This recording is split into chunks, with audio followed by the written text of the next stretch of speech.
Today is all about the bad girls of the 90s, and one in particular, Rob Liefeld's fallen angel named AVENGELYNE. She debuted in the golden era of the bad girl genre, along with femme fatale characters like Razor, Dawn, Vampirella, Aeon Flux, She, Barbed Wire, Tomb Raider, Tarot, Darkchild, Aphrodite, Lady Death, and many more. Hell, even The Crow was Iris Shaw for a bit, and the road was paved for their success. Even with competition like that, she beat the likes of Lady Death, Angela, She, Gen 13, and even DC vs. Marvel as hot as back issues in 1996. And by July, she was still there in the top 20 with some great titles. So if you ever listen to this, Rob, well done. In other words, AVENGELYNE was and still is an amazing company. But just who is she, and why, after all these years, does her aura continue to glow and her star continue to shine? Let's jump into it, but before we do, drop a like and subscribe if you enjoy content like this. Here's part of the answer from Liefeld himself. Quote, AVENGELYNE resonated so powerfully with the audience because her story of redemption is one that is so relatable. A fallen angel sentenced to redeem herself by serving humanity. Earth is a foreign environment to her. She must adapt in order to save herself as well as mankind. Her dilemma provides humor amidst the larger plot engine driving her story. In 1995, Wizard Comics announced that Rob Liefeld, former Vampirella model Cathy Christian, and her fiancé, Image Comics publisher Tony Lobito, had teamed up at Liefeld's Maximum Press for this new superheroine. It was said that the title would be presented as a series of miniseries and specials as opposed to a single ongoing series. And yes, Cathy would be modeling the fallen angel herself. She'd go to conventions and appear on variant covers too. Liefeld saw all of those trends, understood the fan response, and that the fandom had reached the apex of the uber brawny and macho heroes like Cable and Wolverine, Punisher, and even Die Hard. Glory was a breakout for Extreme, while Brian Pulido's book Lady Death had taken off. Around the same time, Harris Comics and Vampy started having a booth babe on the convention circuit, and that booth babe was Cathy Christian. Rob says Cathy was beautiful, kind, approachable, stunning, and very personable. This was around the same time that Cathy and Tony had started dating, so Rob reached out to his friend and said, "Hey, what's going on with Harris' contract? Can she jump over here?" And she could. She was good to go, and the creation of AVENGELYNE was split 3 ways. After some brainstorming, Rob landed on a fallen angel so as not to duplicate the vampires and witches and others that were already being published. AVENGELYNE and Glory became the studio's top 2 selling titles for a couple years. That all started in early 95 when her first issue hit shelves by way of Maximum Press, complete with chromium and holofoil covers and photo covers featuring Cathy herself, and there's even a small cohort of photo covers certified to have been kissed by Cathy. I haven't seen those myself, but they're out there. The second issue was polybagged with a trading card. So who was AVENGELYNE? Well, AVENGELYNE was a creation of the big man upstairs, the Holy Father, the original G-O-D. She was, per the narration in her first issue, born of light, the white fire, and sculpted to perfection. She knew not of pain, hunger, aging, or want. She was handpicked by the Archangel Michael, as was her friend Micah. They became close friends for centuries, battling side by side together in their fight against evil, and they grew to be the most feared of the war host. In AVENGELYNE's 0 issue, which came with Volume 2, we learned more of the eternal struggle between good and evil. The Seraphs of Amos brought her back to heaven, where she learned that her old friend Micah was leading a rebellion against the Father, which would bring about the end of days. Micah taught AVENGELYNE that evil had to exist to give mortals the opportunity to choose what to do with their soul, a chance to discover the divinity within. The battle with the dragon, aka Satan, had dragged on, and yet humanity was seemingly still the same. This put a question mark in AVENGELYNE's mind, and so she asked God about it. God asked her why she dared question his judgment, and she seemingly fell out of favor with her father, so she became a fallen angel and was sent to planet Earth to live among humans to work toward and earn her forgiveness. However, what really happened was that she, as part of God's war host, were tasked with assaulting Pandemonium, which was a stronghold held by Hell itself. And so they stormed the gates, attacked the castle, and it was her and her alone at the bleeding edge of the attack, where she slew thousands, cutting and slicing her way to the very heart of darkness. They were to confront the dragon, aka Lucifer, in the attack, and this is when Micah presented that question to her and got her questioning her faith and God's love for humanity. What she didn't know when she was cast down to Earth was that God still loved her. He still loved his creation, but knew she needed to be stronger in preparation for the impending fight when the 4 horsemen of the apocalypse rode out for the end of days. So he pretended to be mad at her and sent her on a learning journey, and that's how she found herself on Earth. She landed naked in an alley, just like Terminator arriving from the future. AVENGELYNE quickly found herself surrounded by sin, crime, debauchery, and solitude as both the devil's brood and the claustrophobic feel of a dark, rainy New York City night closed in around her. So she ran, and she found St. Augustine's Catholic Church, which became her new sanctuary. There she passed out, then awoke and found her new friend, which is a priest named Peter Clifton. St. Augustine's an interesting choice here, though I suspect rather deliberate, as he's noted for works like City of God, which talked about the fall of Rome through the lens of how good and evil were always in conflict. the city of God and the city of man at perpetual odds. He defined things like original sin and the concept of bellum justum, which is a theory about war and how it should be conducted morally and in as just a way as possible. Peter in this story worked under Father Mallory, the church. So the next day they learned that a guy named Mr. Alexander Belial wanted to buy the church. The name Belial, phonetically that is often referenced as one of Satan's many aliases. Peter confirmed that her formal name is AVENGELYNE, nothing else, just like Cher, Slash, Prince, just the one name. Meanwhile, when Belial showed his true form, he plotted with his servant Helena on the best angle of attack with this new fallen angel. Helena understood the assignment, but to insulate herself, she sent another demon to attack. A sword-wielding demon at that, who attacked AVENGELYNE. Her divine powers still worked, and so she was able to conjure up a sword, which she quickly plunged into the cranium of the green soldier of hell. He was no match for an angel, but you know what? Hey, who is, right? Anyway, so right after that, Belial confronted and threatened AVENGELYNE, and thus concluded her very first issue. Issue 2 gets right into it, and AVENGELYNE starts working with Sister Janice, who showed her artifacts of antiquity, including items from the Knights Templar, and the Crusades triggered her memory, which sent her into a trance, something that Peter would later comment on and how Sister Janice was concerned. She kept having flashbacks and lucid dreams of her time with the war host. Meanwhile, Belial consulted with his consort Helena and plotted on how to deal with this heaven's angel, how to steal her soul. How? Well, to start, Helena kidnapped Peter during their dinner date. She found him in the subway, which is when Helena ambushed AVENGELYNE and the two females battled. She and Peter then uncovered that Belial was buying up churches to form a massive pentagram across New York City, thereby unleashing hell on earth. They planned to use her blood, inherently tied to Jesus Christ, to paint a cross during an exorcism ritual to drive Belial back to the unholy hell from whence he came. In his cave, they encountered the fallen angel Gabriel, who'd now become a demon. She then had round 2 with Helena before Peter beheaded that demon. Belial was then lured into a trap where Peter performed the ritual, which culminated in eventually driving her holy sword right through Belial's chest. So the story of what happened to Belial was told in Asylum anthology series as he worked with another prisoner, a lady named Faith, plotting to break out of hell. AVENGELYNE was still with Peter at the church, but now weak and recovering from their confrontation with Belial. Still, she was summoned to purgatory to help fight the escaped demon, and with her sword she sliced off one of his horns, a source of its power. Faith, though, sent her back to her body at the church. This story was continued in the AVENGELYNE Glory crossover in the fall of '95. So before we get there, let's finish up with Asylum. In Asylum 3, she fought demonic clowns at a circus because why not? And in issue 7, she told Peter the story of the time she was in ancient Sparta fighting a demon lord who had taken the place of Lysander for a bit. So with AVENGELYNE being an angel, it was only a matter of time before she'd encounter another of Liefeld's creations, a half-demon and half-Amazonian warrior named Glory. This happened in 1995 and 96 with AVENGELYNE Glory and then the Goddessy, which came out in 1996. AVENGELYNE dreamed about Jesus hopping down off the cross to battle Greek gods, including the king of the gods himself, Zeus. So Glory showed up to say, guess what? That wasn't just a dream, it was a premonition. A glimpse into the future, and that Zeus was beating the drums of war and about to march on heaven. Glory and AVENGELYNE went to him, but they made him mad, and the two had to fight Greek gods, which is when AVENGELYNE was struck by Zeus and she landed in Hades. Between volumes 1 and 2, we got a swimsuit edition, all the rage in the 90s, and they're actually making a comeback through Marvel Comics very soon. In 1996's AVENGELYNE Power, she headed to the West Coast and battled with demons like Lord Michael Evitz, disguised as a talent agent for a televangelist named Carter Clark, who was also secretly a demon. She also saved an abused, drug-addicted prostitute named Carrie from the streets of LA, and it was Carrie who returned the favor by saving AVENGELYNE from Evitz by stabbing him with her sword. After that, we get to AVENGELYNE Deadly Sins in February of 96, and the indicia here will tell you that it came out in February of 95, which actually predates her first appearance, but that was an error. So here, she and Peter traveled to Las Vegas, the city of sin, and found out that greed, wrath, pride, envy, lust, sloth, and gluttony, the 7 deadly sins, were making people sin to give them power, so they had to put a stop to that. Volume 2 of AVENGELYNE began in 1996 with issue 1 and found them returning to New York from out west, turning their focus back to Belial once more. Sadly, when they got back to their church, it was engulfed in flames and needed to be rebuilt. To make things worse, the demon houses of Belial and Evitz had put aside their differences and teamed up to take down AVENGELYNE. It was here, even as forces moved and amassed against our fallen angel, that she was met with the pretending to be innocent guy, Kyle Wagner. She sensed his demonic infestation, though she thought she was detecting the demons who'd burned their sanctuary down. Those demons showed up again, and so Kyle struck them with a pipe and repelled their advance. Turns out he was working for them, and it was a scripted work, and AVENGELYNE was the mark. On her date with Kyle, a demon attacked, and AVENGELYNE's clothes had to tear apart so she could fight, or,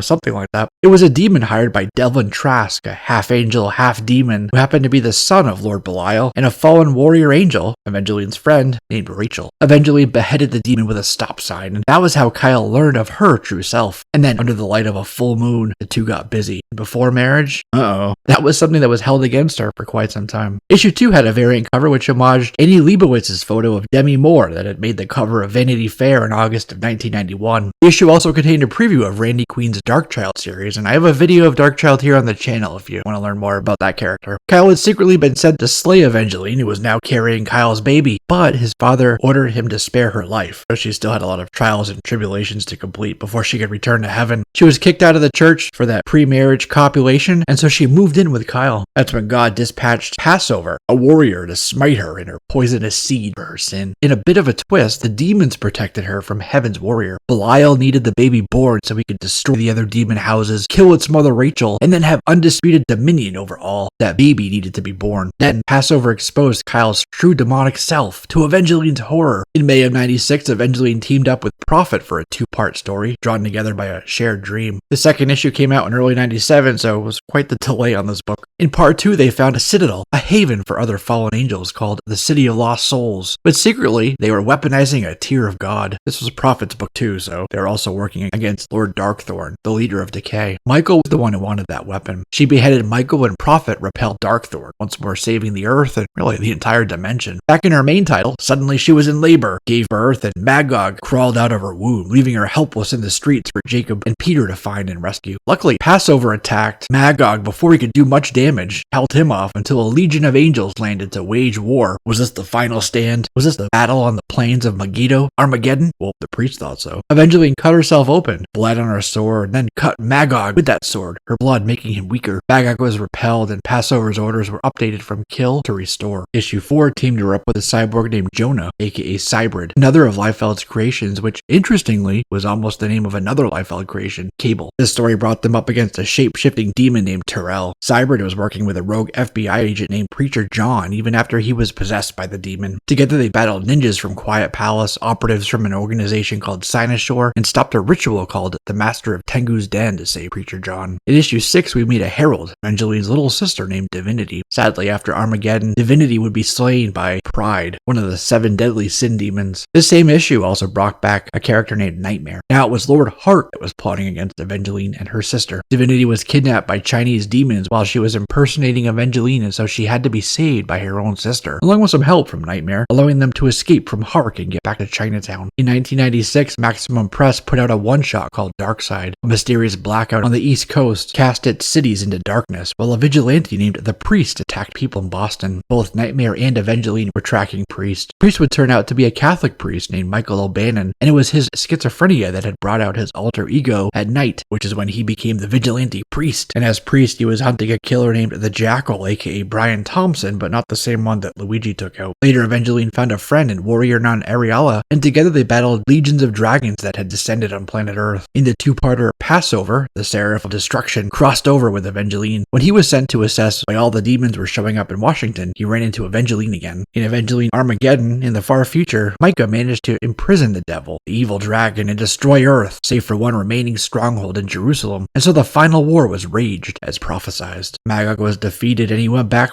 to when Adam and Eve did the nasty, but Evangeline followed him and saved those new humans by sacrificing herself, and it was this act that brought her back into the arms of her father, and Micah was destroyed once and for all. In issue 8, we meet Crime Lord, who's basically like a black kingpin. He was working to stop Belial from taking over his territory. Crime Lord had a magical talisman that could destroy demons too, which was the MacGuffin that got them to partner up for a bit. In issue 9, as Evangeline was haunted by an evil version of herself, a man named Exodus came to the church. This was part of a new arc leading up to the penultimate issue. So in 430 AD at Stonehenge in England, a group of mystical druids battled Evangeline's war host. The druids were led by Taliesin and the demon lord Mazel. They'd used alchemy to forge the 7 talismans, one of which was around the neck of Crime Lord. In the present, Taliesin had returned as he promised, just in time for the winter solstice. She was ambushed by demons, then saved by Exodus, only to fall into Taliesin's trap anyway. That's when she became possessed and was doing Taliesin's bidding and tracking down the other talismans. When Crime Lord attacked Belial's fortress, Evangeline came in with her new necromancer powers and started literally ripping people's faces off. She won, claimed talismans 5 and 6, and that left just 1 to recover. Father Clifton got Devlin to help them save Evangeline from her possession. This evil version of her was the one that she'd seen in her dreams a couple issues ago. They managed to trap her in a cage to exorcise her of her possession. Exodus then showed Peter that faith was the answer, reminding Evangeline of her connection to her father, and that allowed her to break free of Talison's thrall. And use her white fire to win the day. In the last issue of this series, Evangeline ran into the wild alien Bloodwolf, who in this issue says his cousin is a Lobo. He was there for her because there was a contract out on her, but he helped her by finding a loophole in his contract, which saved them both. In 1999, Liefeld put out a new #1 issue with a couple different covers. However, this ended quickly when the studio went down. Awesome Studios found itself litigating its use of Fighting American, while a big investor in the endeavor pulled out and the studio folded soon after. So when Awesome went under, Evangeline found herself without a home for a moment. Avatar Press came to Rob with some energy and good offer, and they secured the publishing rights. These were non-exclusive rights, meaning that some other publisher, some other writer could potentially publish their own Evangeline stories after running it through Rob, of course. Evangeline's first issue found her out of the big city and now in the countryside at a church, relaxing and having some peace and quiet to work toward her forgiveness and salvation. A mysterious figure appeared to her and informed her that she was not banished, but was actually seated on Earth to help mortals prevent their doom now that a sequence of events had been initiated. She also ran into Lord Sharp from Liefeld's Rejects story. In fact, Rejects issue 1 had a variant cover called Double Trouble, which featured Jeannie from Scarab's team and Evangeline pairing up. Evangeline hadn't been seen in 2 years. Her last issue was in 1997. It turns out that Lord Sharp had her kept imprisoned for all that time. And that's where Evangeline fought with a lady named Tragedy Ann, except we don't get to see that because there was no issue 2 published. Avatar's version of Evangeline's commonly considered a different continuity, and this one included stories like Dark Depths, Dragon Realm, and Revelation, along with crossovers with Avatar characters like Pandora and Demon Slayer, which all came out around the turn of the century. So she teamed up with Jacqueline Hayes, who'd become the Demon Slayer after a fateful trip to Tibet. Evangeline also teamed up with Pandora for a one-shot at the end of 1999, fought demons together in Mexico. Bad Blood found Evangeline in Miami battling vampires called the Ravening. And then she was also controlled by a demon called Basset and forced to battle in the Colosseum after being sent back in time to ancient Rome. After getting some much-needed rest on Pandora's private yacht in Dark Depths, Evangeline stopped on the Greek island of Skyros. Sea monsters had risen up and attacked beachgoers. That's when she encountered a lady named Coral, who would later ask her for help because Atlantis had just been discovered and awakened an ancient evil in the sea goddess Amphoret. Her next stop was fighting massive dragons. When Evangeline and some monks doing a ritual at Stonehenge battled, the portal opened to the dragon's realm and she ended up having to fight her way back from the dragon realm. In Seraphicide, the assassin Onyx was sent to kill her by a rogue FBI agent named Bryce, but it turns out that Bryce wanted to kill them both, so they set it all up, faked the assassination, and killed Bryce and the whole squad instead. In 2001's Evangeline She crossover, Evangeline met Yuri Ishikawa, who was She's ancestor from the 17th century, and then in the present day she was fighting with a sect of samurai who were able to use her to summon a demon lord named Akuma. She saw this and came to help. In 2010, Evangeline came back by way of Arcana Studios and put her up against Coney. This was Mark Poulton's story, with Liefeld credited as a story consultant. This tale found her in Hawaii. Coney was possessed by the Lost Book of Souls, and it was up to Peter and her to save Coney in the island. Then in 2011, Evangeline returned to Image Comics. Liefeld commented on this. It was the right time, but more importantly, it was the right creative team. These guys, Mark and Owen, took on the challenge of revamping Evangeline per the guidelines I'd laid out. The story was specific in what it had to accomplish. They could get to the end of the story in any manner of way, but they had to incorporate specific elements to do so. In this run, she was trapped in the body of Heaven Star, who was a porn star and stripper. This was while the demon-possessed killer Torment was terrorizing a snowy New York City. The Red Dragon had taken over Evangeline's original body and forced her consciousness into Star's body, which explained the switch. Torment was targeting churchgoers, so she took him on. Passover showed up to fight Red Dragon, and later she went with Passover to Southern California to fight a demon, while Priest came back, and they questioned the Four Horsemen while Heaven Star took care of Father Peter. Special Agent Devlin was now working with Operation Hellstrike, so he descended on the city too and encountered Priest. Passover and eventually joined Devlin while Father Michael took on Torment. In issue 7, we meet the War Dogs, who were tasked with killing Priest, which meant Evangeline had to intercept and help. In 2011, Liefeld and the same creative team paired up with the folks at Keenspot to make an Evangeline webcomic. You can follow the link in the description to read that for yourself. And most recently, you can find Marat's Counterpoint Comics crowdfund project on Kickstarter. The source book includes a reissue of Evangeline issue 1 and a bunch of variant covers. What many people don't know is that getting Evangeline to the screen had been in the works since the 90s. New Line Cinema acquired the film rights in 96 after Liefeld's production partner Brian Whitten met with Rob. New Line's president Michael DeLuca said at the time they'd been anxious to work with Rob for quite some time, so I guess it was a pretty easy sell. They also had Natasha Henstridge attached to the titular role. Lem Dobbs was on to write that treatment, and the screenplay that Rob read did not resemble Evangeline at all. DeLuca then asked Liefeld to write a script, and he turned that in around the year 2000, but that was right when his friend DeLuca was let go. In 2013, the project was finally starting to come together, with Gina Carano now attached to the lead role. Gina's Evangeline would be a nurse. 3 years later, Paramount and Akiva Goldsman came on board to helm the film in what was dubbed a preemptive film rights deal. It was described as John Wick, but with a fallen angel, which sounds pretty damn awesome to me. Then 8 years later, we learned that Olivia Wilde, Margot Robbie, and Simon Kinberg had teamed up with Rob, and they're now set to direct and produce Liefeld's Evangeline movie project, which is right over the horizon. So I'll leave you with a quote from Rob from 2011. "I don't see another book on the market that looks, reads, and feels like Evangeline. For an entire generation, Evangeline is a new concept, fertile ground. I'm looking forward to growing her fan base again." End quote. And I hope this video helps to accomplish that a little bit. And with that, that's a wrap on this one, my friends. I'm Jesse. This is JLS Comics, and I'll see you soon.